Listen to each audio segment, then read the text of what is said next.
কবর প্রতিদিন ডাক দিয়ে বলে আনা বাইতুদ দুধ।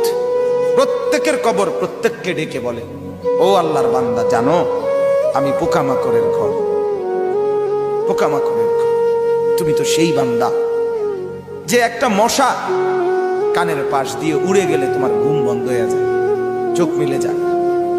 একটা মশার গুনগুন আওয়াজ সহ্য করতে পারো না।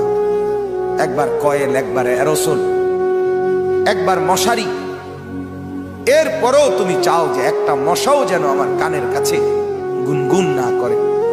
তো 5 ঘন্টার ঘুমের জন্য, 6 ঘন্টার ঘুমের জন্য বান্দা এই যত্ন নিলা, অনন্তকাল কিংবা বছরের পর বছর কবরের যে ঘুম দিবা, পড়ে থাকবা সেই ঘরে, পোকা মাকড়ের ঘর, সেই ঘরে তুমি ঘুমাইবা কেমনে, থাকবা?